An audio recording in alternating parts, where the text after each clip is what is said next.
Halo, halo, apa kabar? Assalamualaikum warahmatullahi wabarakatuh. Senang sekali kita ketemu di hari Jumat ini. Mudah-mudahan Jumat membawa barokah.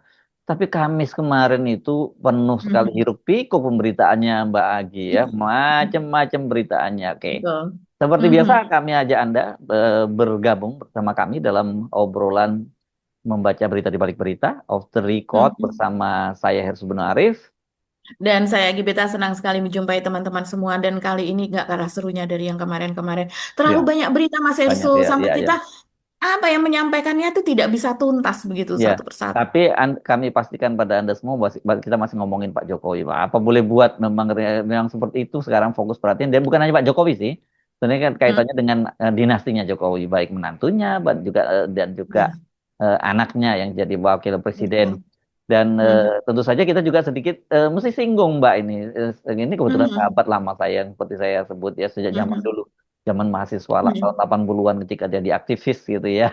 Ya. Bitor Suryadi yang ternyata dia per tanggal 1 ini kontraknya sebagai apa staf pimpinan ya di Badan Pengentasan Mhm. Kemiskinan itu di apa di Badan Percepatan macam apa Pengentasan Kemiskinan gitu ya ya yang kayaknya. badan Hmm. lembaga yang jarang sekali kita dengar lah gitu ya soal ini ya Ya. yang dipimpin oleh Mhm. Budiman Sujatmiko dia duanya diberhentikan sebagai apa Mbak staf staf pimpinan ya disebutnya seperti itu ya apa Iya, disebutnya demikian lah. Heeh. Ada suratnya sih Mas Hersu, Ya suratnya itu sudah apa namanya beredar sangat luas. ya ya jangan Nanti kita bisa tampilkan ya suratnya sangat seperti luas apa. dan itu alasannya dia karena apa karena melanggar kode etik dan kinerjanya ya dan saya juga sudah ngechat dia pribadi dan dia ketawa-ketawa aja gitu katanya mesti cari untuk bayaran listrik lagi nih katanya karena dipecat dan ini apakah ada kaitannya dengan karena dia yang membongkar soal ijazah palsu dicetak di Mhm. Pramuka itu saya kira iya karena berkaitan Iya. dengan kode etik itu kita bisa pastikan seperti itulah ya. Itu Mhm. sangat menarik. Kemudian tadi Anda menyinggung Pak Jokowi yang tiba-tiba muncul di Instagram dan di mana di X-nya Mhm. yang X. menunjukkan dia Mhm. sedang bermain di nggak sedang bermain sebenarnya dia sedang melihat cucunya bermain di pantai. Kita Betul. kita tidak tahu di mana pantainya. Tapi kalau menurut versi Pak Luhut yang ternyata sebenarnya sudah mengunggah sejak kemarin yang dia mengaku katanya dia Mhm. baru bertemu dengan Pak Jokowi dan Ibu Iriana dan katanya mereka Ya, sedang bersama dengan cucu-cucunya di Pulau Bali itu di penjelasan Bali. Mhm. gitu. Tapi agak aneh juga buat kita kalau dia betul dia di Bali, rasanya kok nggak ada netizen satupun yang apa yang Mencium. mencium itu gitu kan mainnya kalau Pak Jokowi di dalam kamar aja kita nggak terkejut tapi kalau kemudian Pak Jokowi itu di pantai ya pasti pasti ada orang yang tahu kan kita lihat salah satu fotonya kan ada orang di kejauhan yang di belakang mereka itu ada orang lain di sana dan kelihatannya dari gesturnya itu bukan petugas gitu ya dan kemudian yang juga membuat aneh dari para netizen itu Pak Luhut bukan menampilkan foto mereka Mhm. berdua berempat lah karena Pak Luhut bersama istrinya dan Pak Jokowi bersama Ibu Iriana tapi yang ditampilkan fotonya itu foto asli foto resmi pakaiannya ya pakai jas dan Wah. sebagainya dan itu pasti foto lama. Sementara Pak Jokowi sendiri juga dicurigai fotonya editan. Itu nanti kita bicarakan. Nah, yang juga saya usul Mbak Agi ini soal panen somasi dan ini kalau kemarin Gibran kita bahas karena dia disomasi oleh TPDI dan Advokat Ya. Perekat Nusantara. Sekarang yang Mhm. disomasi tapi satu paket ini bersama dengan UGM itu dan pimpinan UGM dan Dekan Fakultas Kehutanan itu yang somasi itu apa? Aliansi Relawan UGM ya namanya Mbak ya. Betul, yang mensomasi itu alumni UGM bergerak begitulah Oh, ya. alumni ya, Ada alumni UGM anggota bergerak ya. bergeraknya begitu Ya. Mas Erso. Nah, Mhm. itu ya jadi Pak Jokowi sudah, kemudian Gibran juga. Nah, perkembangan juga kasus Medan yang sampai sekarang ini juga masih makin seru dan kelihatannya kalau memang serius ya Mhm. ini KPK ya Bobby mau Ya, nggak mau itu mesti harus dipanggil segera untuk diperiksa ya harus. karena Betul. bagaimanapun dalam kasus-kasus semacam ini, apalagi ada orang yang terkesan memang jadi operator politiknya. Ini sama saya Hmm. makin banyak dapat laporan nih dari teman-teman di Medan, mereka membenarkan bahwa ini dia operator politiknya Bobi. Nggak mungkin Lebih. dia bisa seperti itu dia bergerak sendirian, apalagi kemudian berkaitan dengan apa penggeledahan yang ditemukan di rumah itu ya, Mhm. ada Uh, senjata api, ngeri. ada duit, cash dan sebagainya. Nah, ini yang mesti kita bicarakan. Silakan Mbak Agi mau milih yang mana dulu, semuanya bagus. Oke, jadi yang ini lagi-lagi ya berupa somasi begitu ya Mas Hersu Hmm, hmm, atau ultimatum lah kalau kita mengatakan ya. Ini hmm, salah satunya kita lihat di fajar.id. Dikatakan alumni UGM bergerak. hmm, Ultimatum rektor dan Jokowi terkait dugaan ijazah palsu. Dan lagi-lagi ini malah lebih ngeri daripada yang hmm, TPDI kemarin hmm. 7 kali 24 20 jam jam. dalam Ini satu satu kali pekan. 24 jam gitu ya? Ini 1 kali 24 jam sih. Besok ya, berarti besok ya. Berarti besok Bukan begitu. besok, hari ini kok besok lagi. Oh Itu iya hari peristiwanya ini. Kamis ya, ya. Mm-mm. Betul, betul, betul. Maaf ya teman-teman. Kita tapping malam nih dan kita akan tayangkan pada hari apa berarti? Pada hari Hari Jumat Jumat, ya Pak Mas? ya. Ya, hari Jumat. Jadi antara lain ya, ini sedikit saja kita cuplikan. Apa sih yang dikatakan oleh para alumni UGM bergerak ini? Mereka mengatakan, satu, meminta kepada rektor UGM beserta staf rektor terkait, dekan fakultas kehutanan beserta staf dekan terkait untuk bersama-sama memberikan keterangan resmi secara publik, secara jujur dan transparan tentang riwayat pendidikan saudara Joko Widodo di UGM hingga status ijazahnya. Dan kedua, mereka minta Joko Widodo dengan sukarela, itikat baik dan gembira untuk menunjukkan ijazah sarjana S1 Menarik kepada ya. publik sekarang. Ini kok pakai disuruh pakai Pakai suruh gembira segala. gembira. Kita emang Ya, selama ini sedih Pak Jokowi setiap kali disuruh menunjukkan ijazahnya. Iya. betul. Terus Iya. kemudian yang lainnya ya, yang ketiga, permintaan kami yang tersebut pada poin 1 dan 2 sudah selayan dilakukan dengan secara seksama. Wah, gitu pakai tempo yang sesingkat-singkatnya dan sebagainya. Kemudian yang keempat, permintaan kami yang tersebut pada poin 1 dan 2 akan menjadi catatan sejarah yang sangat bela-bela begitulah ya. Itu sebagai dasar alasannya menurut mereka. Dan kemudian kelima, jika permintaan kami yang tersebut pada poin 1 dan 2 dalam waktu 1 kali 24 jam sejak surat pernyataan ini diterima oleh yang bersangkutan dan tidak dipenuhi permintaan kami, maka dengan sikap mufakat dan bulat kami menyatakan mosi tidak percaya kepada para pihak tersebut. Lah gimana mau sampai? Oh, Orang Pak kita aja Jokowi nggak nyari-nyari tahu Pak di Jokowi mana. itu di Balinya ada Iya. di mana? Mungkin Iya. dikirimkan ke rumahnya gitu. Dan Ya, lagi kan nggak Pak Jokowi diterima sedang Mbak di sana. sakit. Nggak ada Ya orang. betul. Nanti Enggak ada dikasih kaos, ya, orang. tapi nggak apa-apa, datang aja nanti dikasih kaos.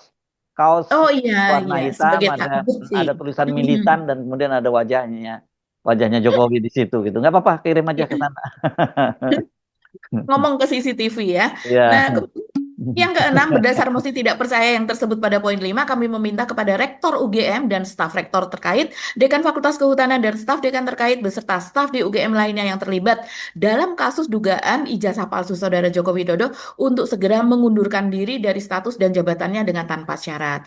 Waduh, yang tujuh, berdasarkan mosi tidak percaya tersebut, pada poin 5, kami simpulkan bahwa Saudara Joko Widodo bukanlah alumni Universitas Gajah Mada. Di sini tanda tangannya atas nama Koordinator TTD Bangun Sutoto SIP, Sarjana Ilmu Pemerintahan nih mungkin ya. Terus tembusannya pernyataan itu dikirimkan kepada Rektor UGM, Dekan Fakultas Kehutanan UGM, dan Saudara Joko Widodo di Surakarta. Wah, dikirim ke Surakarta, Pak Jokowinya nggak ada di sana, kata Pak Mm, Luhut gitu. mm, Kemudian juga kepada Menteri Pendidikan Tinggi, Sains dan Teknologi, dan juga Kepala Bagian Hubungan Masyarakat UGM, Humas, yang belakangan ini sering sekali ditemui oleh Rismon, tapi tidak bersedia untuk bertemu begitu ya. Apalagi ini nanti ada alumni nggak mau ketemu lagi dia.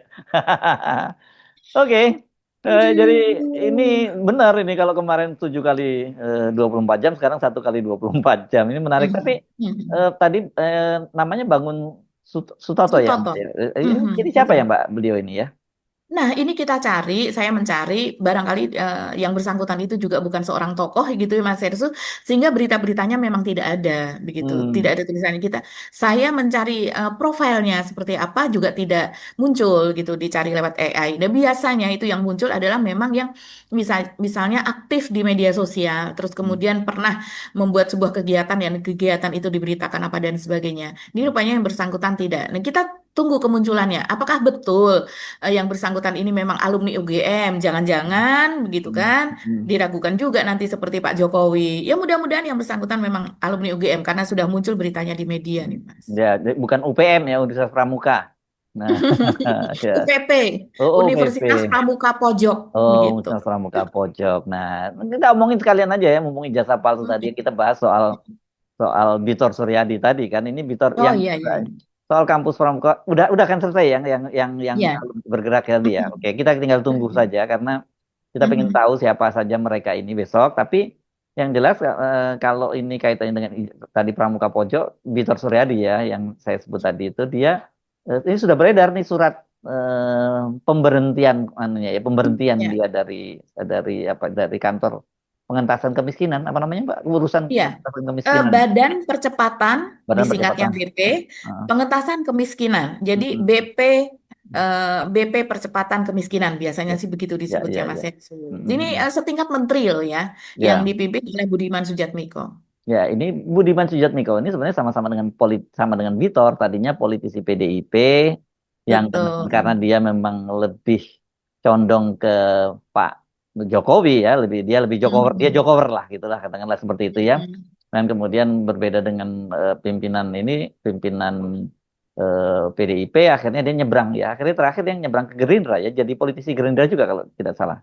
Iya, Mbak. Kalau tidak salah dia tidak masuk ya. Coba kita cek lagi. Hmm. Tapi sejauh ini sih memang bukan politisi Gerindra. Sepertinya seperti itu ya Mas Hersu. Apakah sudah menjadi kader atau apa? Saya eh, tidak paham begitu.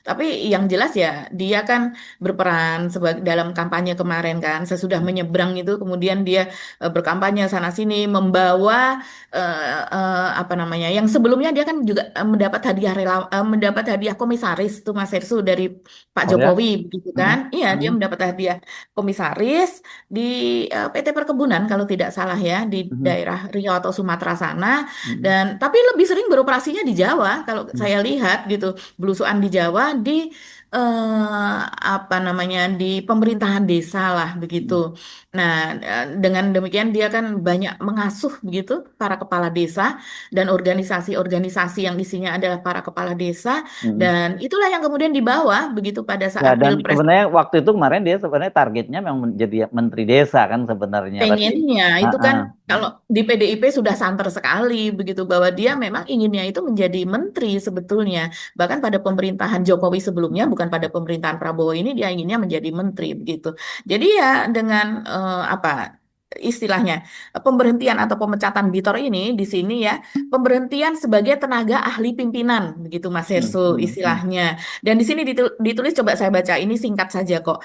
Kepada yang terhormat, Saudara Bambang Bitor Suryadi di tempat. Sehubungan masa kontrak kerja saudara sebagai tenaga ahli pimpinan yang berakhir pada tanggal 30 Juni 2025, serta berdasarkan hasil evaluasi atas adanya pelanggaran kode etik dan pencapaian kinerja yang tidak sesuai, selanjutnya terhitung mulai tanggal 1 Juli 2025 kontrak kerja saudara tidak dilanjutkan. Demikian kami sampaikan atas kerjasama bla bla. Ucapkan terima kasih ditandatangani oleh kepala sekretariat dari badan tersebut, Mas Hersu. Hmm. Tembusannya kepada pihak-pihak yang lain, pimpinan yang lain begitu.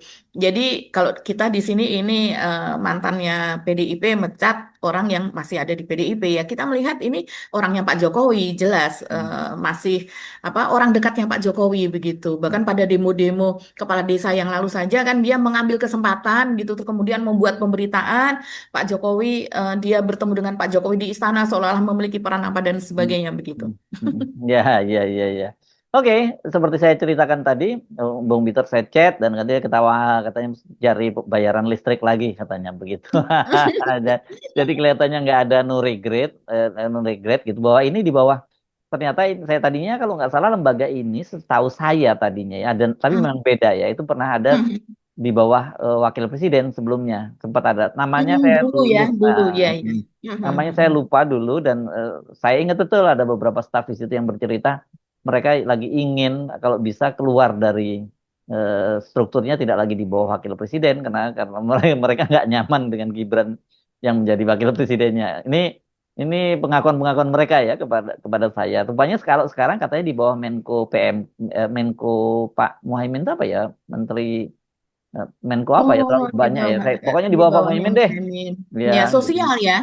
Ya, Enggak, berhubungan dengan saya sosial lah. saya lupa. Pokoknya kan ada 7 Menko sekarang itu. Jadi kementerian Iya. di bawah situ. Saya kira kalau Pak Muhaimin pasti cuma ketawa-ketawa, nggak mungkin dia kayak gitu memerintahkan memecat begitu. Tapi kalau yang berkomunikasi lebih dekat ke Pak Jokowi ya kelihatannya Budiman Sujatmiko ya Mbak di situ ya. Dan Ya kita Pak bisa Budiman melihat ini Pak Budiman ini juga teman saya ini. Jadi silakan ada bantah ya kalau kalau salah informasi saya ya. Oke. Iya, iya, kita juga bisa bisa melihat pengaruh Jokowi juga masih besar di sini ya. Kalau seandainya ini ada pengaruhnya dengan pernyataan Vitor itu soal ijazah palsu tersebut yang mengganggu lah gitu kalau dari Sangat segi mengganggu, keluarga Mbak. Itu Jokowi. bikin heboh itu, Victor. Iya, sampai alergi loh Pak Jokowinya ini begitu. Ya, kita lanjut saja nih Mas Hersu. Kita hanya ingin melihat begitu sebagai seberapa besar sih pengaruh Pak Jokowi di dalam kabinet ini untuk mengatur orang-orang. Karena sebelumnya itu kan kita melihat saudara ipar Pak Jokowi masuk ke sebagai komisaris utama itu ya PT Semen Indonesia. Terus kemudian ya orang-orangnya gitu ya di relawannya juga masih masih naik begitu. Yang artinya kita melihat tidak hanya orang-orang Pak Prabowo begitu, tapi Ya, juga orang-orang Giring kan juga dapat wakil di komisaris betul. juga gitu. Mhm. Iya. Ya, banyak. Oke. Jadi tapi memang seperti dalam konten saya yang lain saya nyebutkan sudah cukup lama Pak Jokowi nggak bisa ketemu dengan Pak Prabowo gitu ya. Iya. Ya Iya, kalau iya. kemarin kan bolak-balik ke Jakarta terus diundang makan malam dan sebagainya. Yang terakhir itu bisa ketemu sama Pak Prabowo itu tanggal 1 Februari kalau tidak pernikahannya putranya Pak Hatta Rajasa. Ini mereka sempat ketemu sih dan Pak Prabowo waktu itu janji katanya dia mau sowan ke Solo gitu dan kata Pak Jokowi nanti kalau Pak Prabowo yang ke Solo kata dia berarti Pak Prabowo yang cawe-cawe bukan saya yang cawe-cawe gitu. Tapi ternyata kan sampai sekarang bahkan ketika Pak Jokowi sakit pun Pak Prabowo tidak datang ke Solo ya Iya. mau Ada Lebaran pun lagi Mas Yersu, apa mereka tuh? yang pernah bertemu di istana ya, yang Hmm. Pak Jokowi memakai mobil mewah BMW Ini tanggal berapa itu listrik tapi? itu. Hmm. Itu kalau tidak salah buka puasa bersama ya. Mungkin Oh sekitar iya, bulan April mereka itu. Hah? Mungkin sekitar bulan itu. April. Buka puasa Mhm. ke Lebaran bukannya bulan Maret, Mbak? Ya, sekitar sekitar itulah. Hmm. Bulan Maret, bulan 30 30 Maret ya, berarti bulan Maret ya. Ah, oke Kan oke. Berarti Lebaran saya tahu akhir ya. Maret Hmm, ya. hmm, hmm, Itu dalam suasana Lebaran sih seingat saya. Begitu dan sesudah itu yang kita bertanya-tanya ini pada berlebaran ke Solo, apakah Pak Prabowo juga akan berlebaran ke Solo hmm, begitu hmm, kan? Yang hmm, kemudian sampai sekarang juga walaupun mereka mungkin mungkin saja bertemu di acara yang lain tapi kita kan tidak melihat Pak Prabowo menyempatkan diri hmm. secara khusus berlebaran gitu dengan Ya, Pak ya, ya. Jokowi.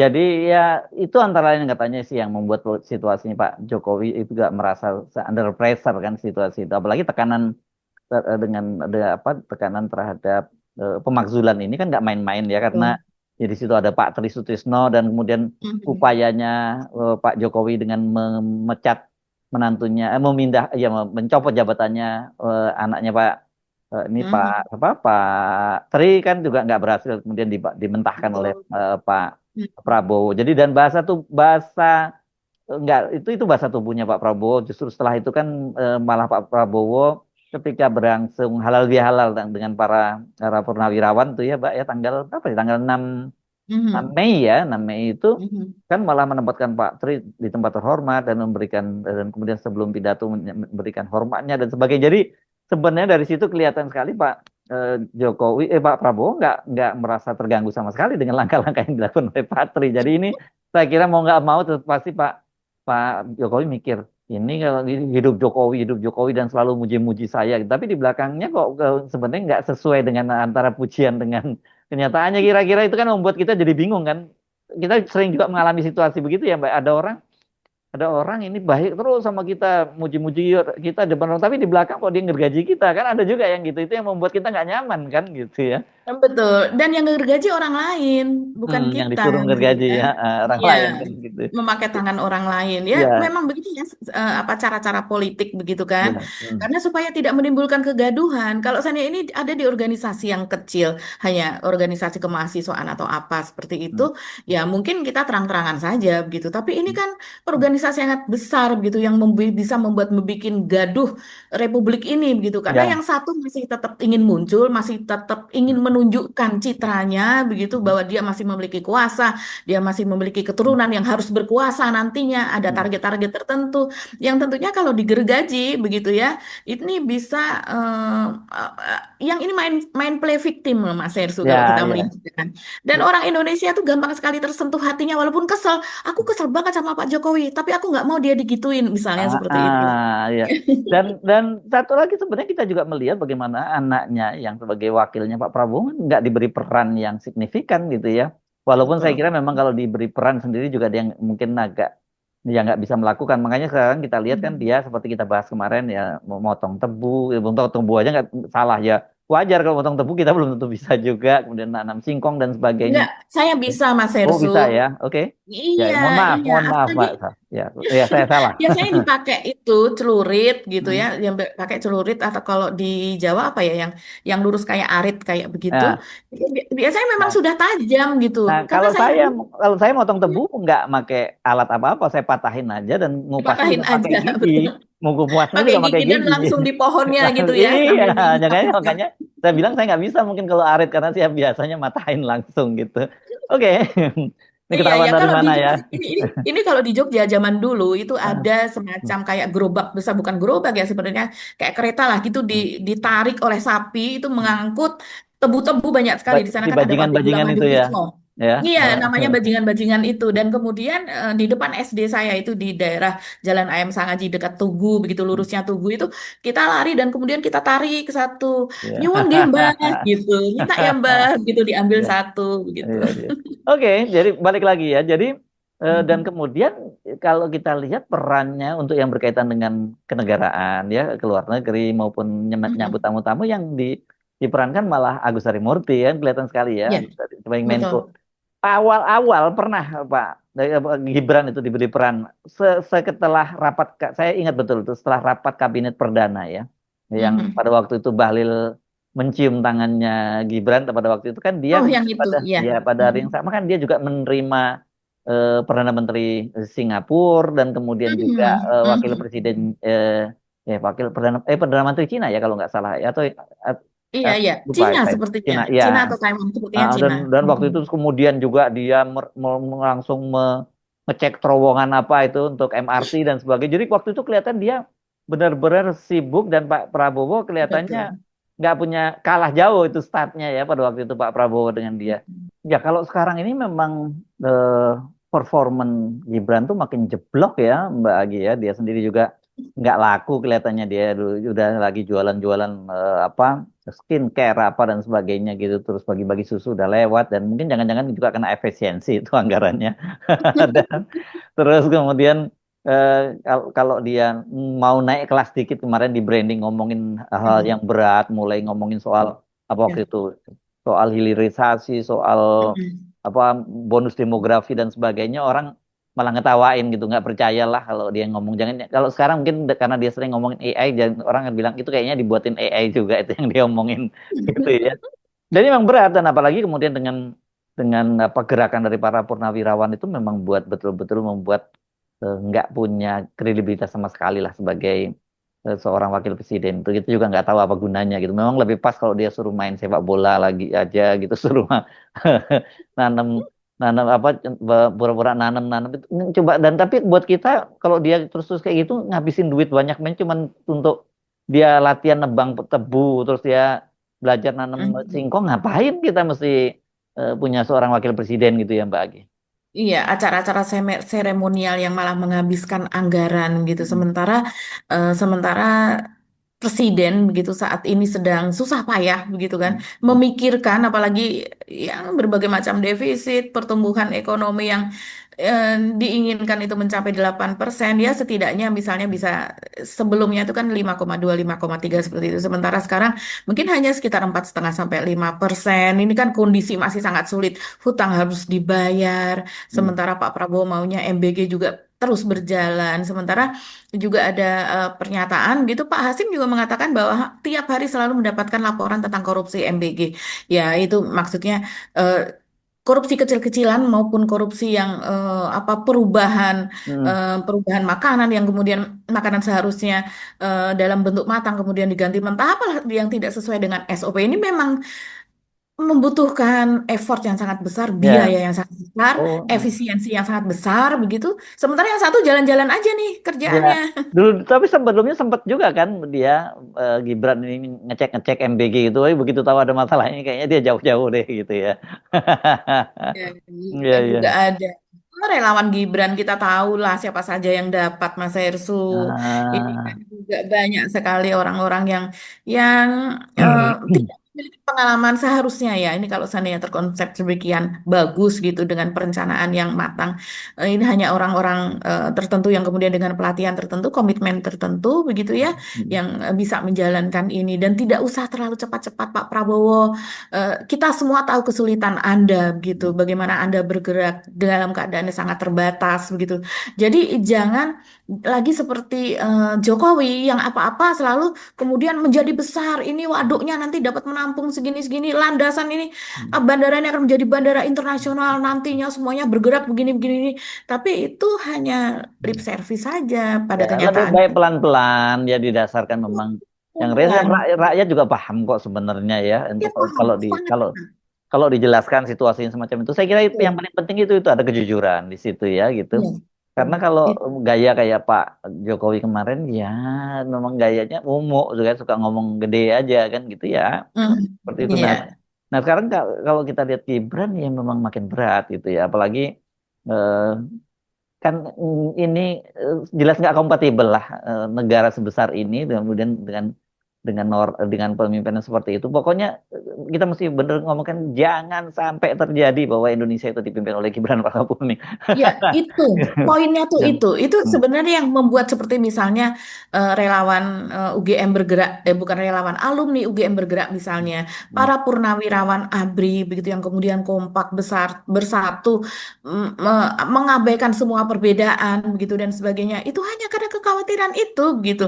Sebenarnya sekarang ini sudah tidak ada dikotomi sih Mas Hersu antara misalnya dulu pendukung relatif tidak ada begitu ya, sangat-sangat tipis begitu. Actually ada Dulu anu Mbak buzzer bayaran itu yang saya kasihan oh juga. betul. Mm-mm. Itu yang masih bergerak yang menyebabkan pembelahan. Tapi misalnya pendukung Anies, pendukung Ganjar gitu dengan pendukung Pak Prabowo sudah terjadi banyak mereka mau tidak mau akhirnya menyadari Enggak, kondisi negara enggak ada yang lagi. seperti ini Kalau yang gitu. masih nyerang Anies itu adalah ya buzzer tadi. Tadi sempat Buzzer, betul. saya ngirim ke Mbak Agi kan ada Hmm. video pendek short itu yang dia membandingkan antara Gibran dengan ini nggak ada apa-apa. Saya pikir pidato seperti apa dan ya Gibran dan mungkin sekali ini benar. Ternyata dia hanya menyampaikan sambutan dan itu dia hanya menyebut yang terhormat ini, yang terhormat itu udah Dan itu dipuji-puji. pun baca, Saya itu sorry pun betul. baca. Iya. Dan saya mesti bilang ini tolol banget ya manusia ini ya si apa ini buzzernya itu loh gitu ya. Buzzer-buzzer. Ya itu. Mhm. Saya sebenarnya jarang untuk menggunakan kata yang kasar seperti ini, tapi menurut saya itu tololnya manusia itu buzzer itu saya lihat tadi itu. Jengkel betul Tapi saya. tapi itu useful Mas Hersu. Hmm. Iya. Ya itu eh, berjalan begitu. Jadi kalau yang nanti misalnya itu dimasukkan ke TikTok, itu Hmm. para buzzer yang atau mungkin bukan buzzer tapi para pengguna TikTok yang kemudian otaknya memang lemah, tidak berpendidikan gitu ya. Mereka mengatakan, "Oh iya hebat gini padahal masih muda bisa tampil di depan para tokoh, tampil di ini." Padahal saya kalau tampil di depan kelas saja saya takut, saya begini. Dulu saya begini. Jadi Ya karena mereka lu tolol membanding juga gitu, karena mereka tolol gitu ya. dan jumlahnya banyak, Hmm. jumlahnya banyak begitu karena dalam sistem demokrasi mereka yang itu tadi, mereka yang profesor, mereka yang dokter, mereka yang memiliki pengalaman luas begitu ya, mereka yang menjadi praktisi, sama suaranya dengan mereka yang tidak membaca berita, dengan Iya. mereka yang misalnya drop out, dengan mereka yang misalnya memang tidak mau tahu begitu ya, atau mereka yang memang terpaksa karena keadaan tidak memiliki akses terhadap pengetahuan dan sebagainya itu sama suaranya begitu. Jadinya Iya. ya ya seperti itu lebih dan kita lebih banyak yang berada di level bawah ya Iya, akhirnya iya. jadi seperti itu. Maafkan saya ya kalau saya menggunakan kata yang kasar gitu. Dan sebenarnya gini loh, orang bawa tolol, pinter dan sebagainya itu kan sebenarnya juga ada peran negara di situ ya. Kenapa kemudian Betul, tidak sangat. menyediakan akses dan sebagainya. Tapi jangan kebodohan kita, ketololan kita itu digunakan untuk menjerumuskan orang lain juga ya. Ya, Kemudian orang menjadi tolol betul. itu yang jadi persoalan. Gibran tuh tidak layak untuk menjadi seorang untuk tingkat wali kota aja dia nggak tahu apa keberhasilannya kok mau dipaksakan jadi presiden. Jadi saya kira kita semua harus speak up dan dukung tuh rame-rame para purnawirawan yang ingin memakzulkan Gibran bukan hanya semata karena dia memang tidak pantas, tapi cara dia juga nggak etis ketika dia kemudian maju. Ya, Itu sebenarnya betul. kenapa kita ribut-ribut terus Mm-mm. ya. Oke, Ini soal Gibran sudah, Oke. soal ini sudah soal apa nih? Soal soal ini. Ini Mas Ersu, mungkin kita jadikan satu ini ya. Ini tentang Instagram dari Pak Luhut, tentang keberadaan Oh, Pak Jokowi. ya ya Ini, ya. iya ya, ini Oh ya sangat Pak Joko menarik. belum kita bahas detail tadi ya Pak Jokowi dan Pak Iya Luhut. ya, belum belum kita bahas dan kita belum bandingkan dengan unggahan Pak Jokowi juga yang muncul Ah ya kemarin. ya. Pak Luhut sehari sebelumnya, Pak Jokowi ini kemarin. Ini tumben-tumbenan Pak Luhut menulis sangat panjang sekali, walaupun kita tidak tahu yang menulis Pak Luhut Hmm. ataukah Hmm. apa asistennya ini sangat-sangat biasa seorang tokoh. Dia Hmm. menginginkan konsep saya begini kemudian dituliskan orang lain. Tapi yang jelas di sini tulisannya sangat panjang dan melihat ada nuansa sesuatu yang sangat dalam di sini. Seperti misalnya seperti ini ya, tulisan Pak Luhut. Selepas menghadiri beberapa agenda kerja kemarin, saya menyempatkan diri bertemu sahabat sekaligus mantan atasan saya, Bapak Ed Jokowi. Dia mention, selama lebih dari 1 jam kami berbincang hangat tentang banyak hal. Dari kenangan semasa menjabat di pemerintahan hingga kabar keluarga masing-masing. Saya didampingi istri dan Pak Jokowi bersama Ibu Iriana. Dalam kondisi yang belum sepenuhnya pulih. Beliau tetap menyambut kami berdua dengan hangat, bahkan sambil ngobrol santai dan bersenda gurau. Beliau juga menemani cucu-cucunya bermain. Pak Jokowi juga menitipkan salam hormat kepada Presiden Prabowo atas kerja kerasnya memimpin bangsa. Saya pun menyampaikan salam dari Presiden Prabowo untuk beliau. Dua pemimpin, dua generasi yang sama-sama patut bla bla begitu ya. Kami berdua merasa cukup sedih karena masih ada yang seolah melupakan jasa beliau, yaitu jasa Jokowi. Padahal menghormati pemimpin terdahulu adalah bagian dari budaya bangsa seperti yang selalu disampaikan Presiden Prabowo, pemimpin yang bagaimana dulu, Pak. Hmm. Selama pertemuan itu, saya menangkap satu kesan penting bahwa dalam sikap tenangnya selama ini, kami tahu bahwa beliau tetaplah pemimpin yang mencintai negerinya dengan cara yang damai, tulus, dan konsisten. Ya, dengan cara-cara Pak Jokowi yang saat ini membuat gaduh, Ya dia membuat nggak mencintai negeri ini.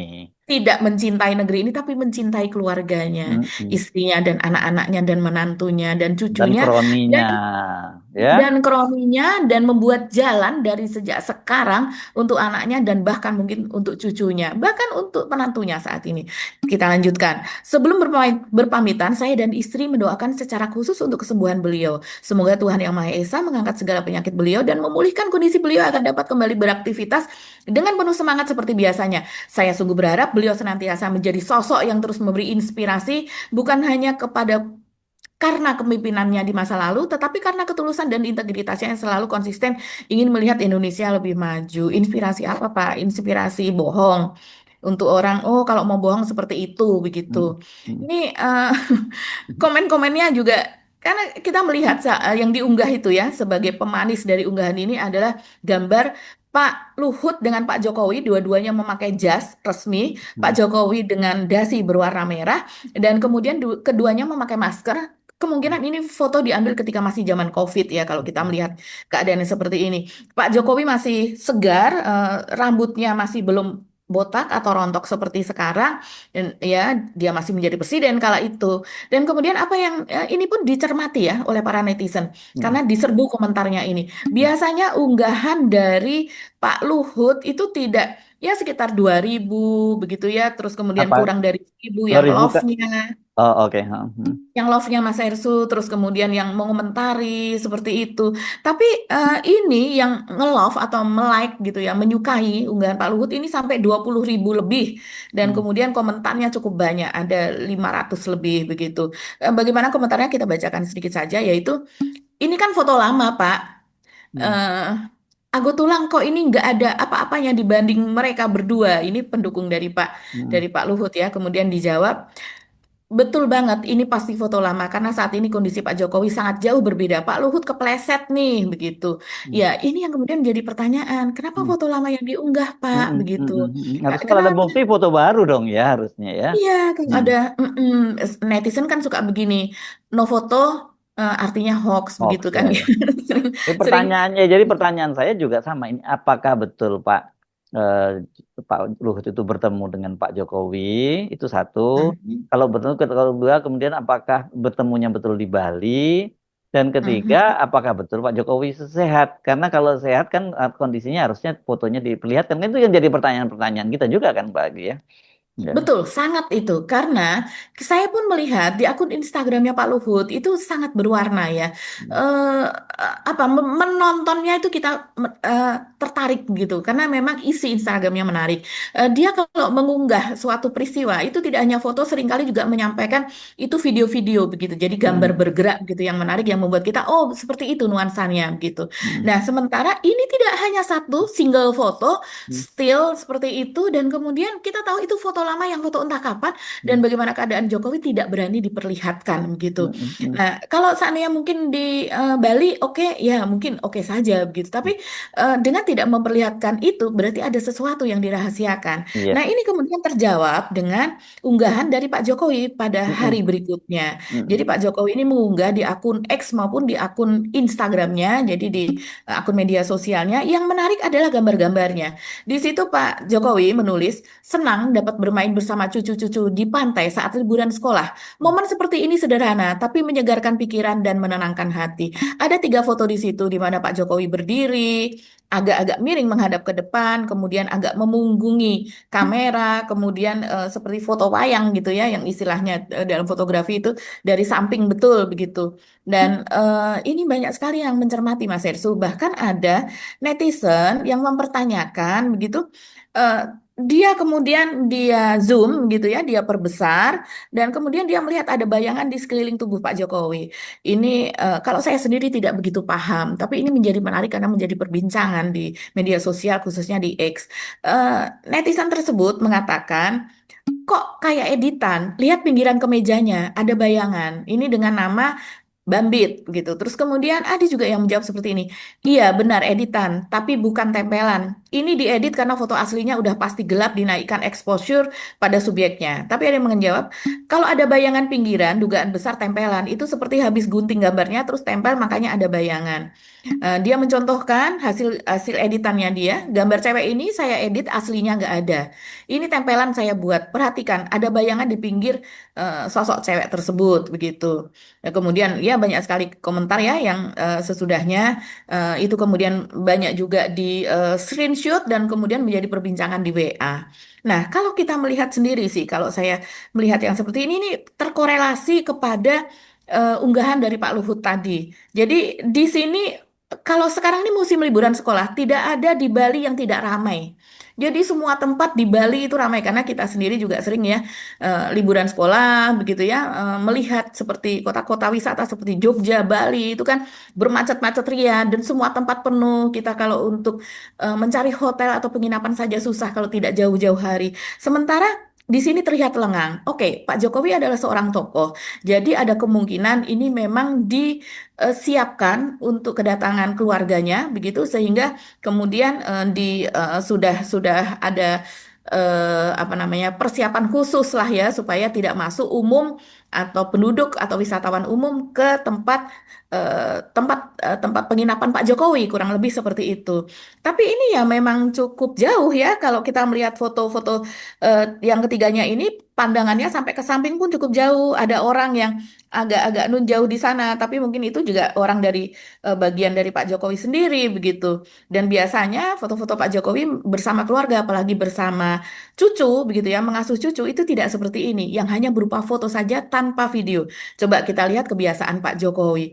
Jadi misalnya Pak Jokowi ketika terakhir ke Medan, yaitu pada tanggal 18 Mei 2025 ini, yang dimana itu sekitar hampir 1 bulan sesudah kepergiannya ke Vatikan. Dan dia masih terlihat sehat saja. Dia datang ke Medan, kemudian juga mengasuh cucu. Dia katanya seperti itu. Sabtu malam saya dan Ibu Iriana menyempatkan jalan bersama cucu ke mall gitu. Nama mallnya Sun Mall atau apa begitu di Medan. Sunmol. Ya. Oh, Sun Mall. Nih ya. Sunmol Nih. nama obat anu Mbak, turun panas. Nih, Sabtu Sabtu malam saya dan Ibu Riana menyempatkan jalan santai di Osan Plaza Medan bersama cucu-cucu. Senang sekali bisa menikmati momen bersama keluarga, melihat geliat masyarakat dan merasakan suasana hangat kota Medan. Di situ ada foto-foto, di situ ada video begitu. Bahkan dari videonya tuh dari rumah gitu, dari rumah perjalanannya kemudian sampai di plaza tersebut, kemudian dikerubungin oleh warga seperti itu. Biasanya Pak Jokowi menyukai unggahan-unggahan yang Oh seperti iya, itu. Kalau diam-diam itu Pak Jokowi pasti begel-begel badannya kalau nggak ada yang Yang berikutnya Mas Hersu, ini pada tanggal 26 Mei, ini pada acara Car Free Day itu di Solo, di mana yang diajak cucunya yang lain lagi yaitu Jan Etes. Ini anak dari Gibran gitu ya, sama-sama Jan Etes menaiki sepeda, Pak Jokowi menaiki sepeda, begitu juga dengan Ibu Iriana. Dan di situ juga dikerubuti warga. Ini apa videonya sangat dinamis gitu, diedit dengan sangat menarik begitu. Dan ini biasanya memang unggahannya seperti ini kalau mengasuh cucu begitu, bukan sesuatu yang lengang, terus kemudian orang mempertanyakan ini editan atau tidak, gitu kan? Dan orang juga mempertanyakan sebetulnya kondisi Pak Jokowi seperti apa, karena tadi dikatakan oleh Pak Luhut, kita doakan bersama semoga cepat pulih kembali seperti sedia kala, karena sekarang sedang dalam masa pemulihan. Nah, yang menarik lagi, kalau kita melihat foto-foto ini, yang dia tadi bersama dengan siapa, dengan cucunya, itu Mas Hersu, padahal kan saat ini sedang alergi kulit gitu. Kalau Hmm, saya pernah memiliki pengalaman juga, saya mengalami alergi kulit dan kulit saya memutih karena sempat apa kehilangan pigmen. Karena dulu hmm, saya pernah melakukan praktikum itu di sebuah limbah begitu ya di Danau Cibinong sana yang di sekitarnya itu ada peternakan apa namanya peternakan ayam, ribuan ayam dan kemudian limbahnya dibuang ke situ. Kita memang ingin tahu pencemarannya sejauh mana. Ambil sampel gitu di permukaan, kemudian apa endapannya di bawah itu seperti apa kita cari di laboratorium yang otomatis kita tangannya secara telanjang itu masuk ke dalam hmm, air danau tersebut dan akhirnya satu hari sesudahnya saya mengalami gatal-gatal berapa hari kemudian itu menjadi putih-putih persis mirip seperti Pak Jokowi putih-putih terus kemudian karena seminggu tidak hilang dan gatalnya minta ampun akhirnya saya ke dokter kulit di Jakarta dan diagnosanya ternyata ada saya tidak tahu bakteri atau apa hmm, itu yang menyebabkan pigmennya itu menghilang Mas Hersu, makin lama makin putih dan itu nggak menyeluruh, hanya berupa apa bulatan-bulatan yang seperti itu. Akhirnya diberikan salep dan bisa sembuh. Artinya kalau seseorang alergi dan waktu itu saya diwanti-wanti tidak boleh kena sinar matahari. Dan betul, kalau di bawah sinar matahari itu gatalnya minta ampun dan ruamnya tuh makin makin hmm, mengganas gitu, makin bengkak. Dan setahu saya berdasarkan pengalaman kecuali misalnya seperti biduran gitu kan orang Jawa zaman dulu disuruh apa namanya berjemur tapi tidak langsung kena matahari di luar saja supaya nggak dingin karena biduran biasanya terkena karena hawa dingin. Nah, tapi kalau yang seperti Pak Jokowi yang memerah, saya bukan dokter memang, tapi berdasarkan pengalaman saja, Pak Jokowi berpanas-panas di pantai bersama cucunya, kita bisa bayangkan suhunya seperti apa dalam keadaan panas di daratan biasa saja itu panasnya sudah kalau siang hari terik sekali, apalagi itu di tepi pantai yang pasti lebih panas lagi. hmm, Apakah itu kondusif untuk seseorang yang sedang dalam masa pemulihan seperti Pak Jokowi? Itu juga menjadi pertanyaan netizen, Mas Irsul. hmm, Jadi sangat-sangat kritis sekarang mau seperti Pak Luhut itu mengunggah foto tanpa foto hmm, Pak Jokowi yang terkini maupun Pak Jokowi mengunggah foto bersama cucu-cucunya begitu banyak sekali yang mengkritisi itu bukan foto yang sesungguhnya gitu. hmm. Jadi ya kita Dan ini dan posisi anunya ya nggak ada keterlibatan di situ gitu loh Pak Jokowi dan kemudian kok pakaiannya interaksi kok ya. ya nggak ada Mm-mm. interaksi Nggak ada gitu kok interaksi. dan pakaiannya kok tetap aja kayak pakai hitam putih di pantai itu orang juga banyak mempertanyakan soal itu ya tapi itu soal anu lah selera ya soal dresscode tapi Betul. agak aneh sih kalau ada orang di pantai menggunakan itu walaupun ini bukan yang pertama kali ya beberapa foto sebelumnya ketika dia main sama Jan Etes di pantai juga pernah dia pakai baju putih tapi ada interaksinya, ada Betul. engagementnya Mm-mm. gitu. Itu enggak Iya. gitu ya. Oke lah, Mm-mm. kita Ya. kita tunggu saja nanti rasanya memang agak aneh kalau di Bali dan pantainya lengang seperti itu ya, karena nggak mungkin juga Pak Jokowi kan bukan satu, Pak Jokowi sendiri bukan orang yang senang dengan apa kesepian seperti itu. Dia kan lebih bahagia kalau Mhm. dikerumunin orang. Kedua, dia kan juga bukan presiden lagi gitu. Kalau toh ada pas pampres juga nggak seketat sebelumnya. Jadi nggak mungkin Mhm. juga pantai itu dibersihkan karena ada Jokowi dan cucunya mau bermain terus orang lain nggak boleh masuk kan nggak mungkin juga gitu loh Mbak Agi ya. Mhm. Ya. Mhm. Oke. Iya, iya, iya.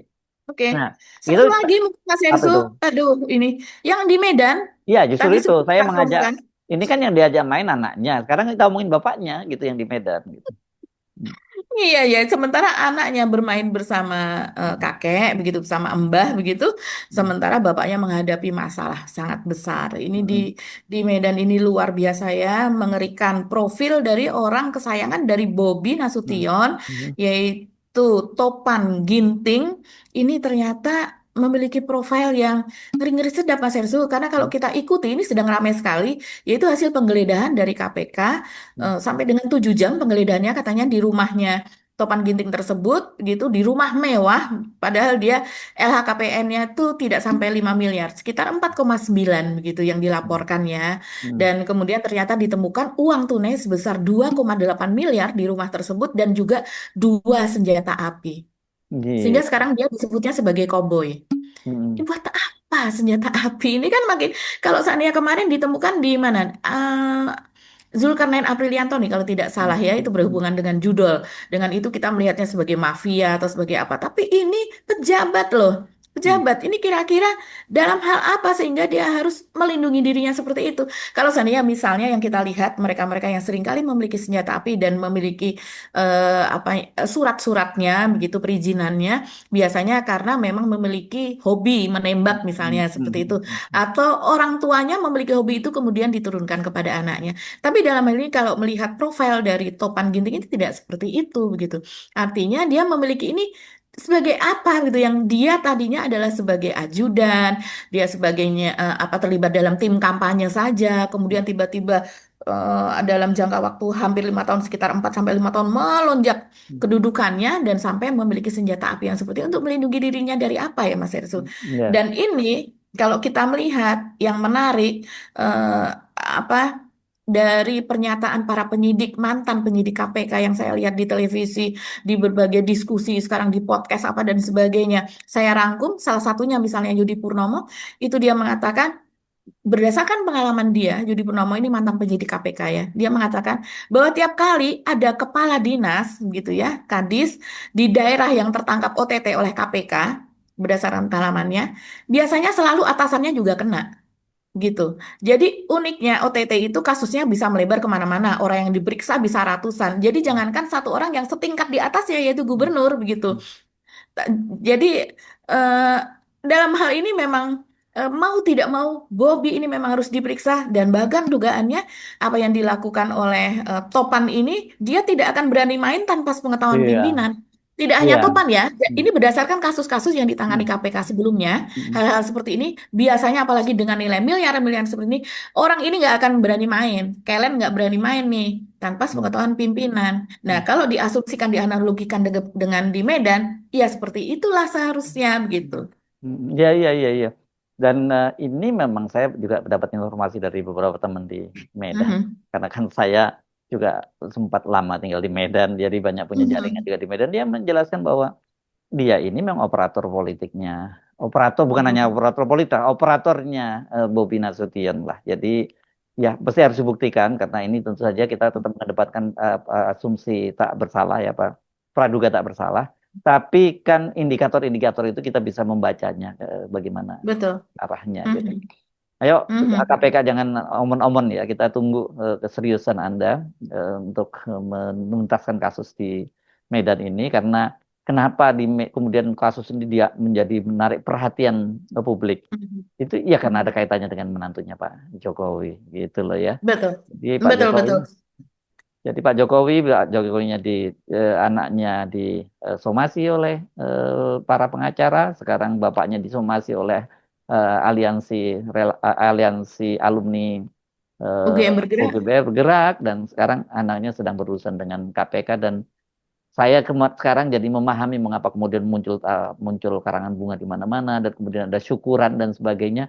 Ya karena memang mereka ini mereka diam-diam itu merasa bahwa mereka dalam under pressure lah selama ini di bawah kekuasaannya Bobby itu. Jadi teman-teman di Pemprov di mana di Kota Medan merasa bersyukur ditinggalkan oleh Bobby. Sekarang gantian teman-teman di Pemprov yang merasa tertekan dan apalagi kemudian operatornya itu orangnya arogan seperti Topan Obajaginting Mhm. itu.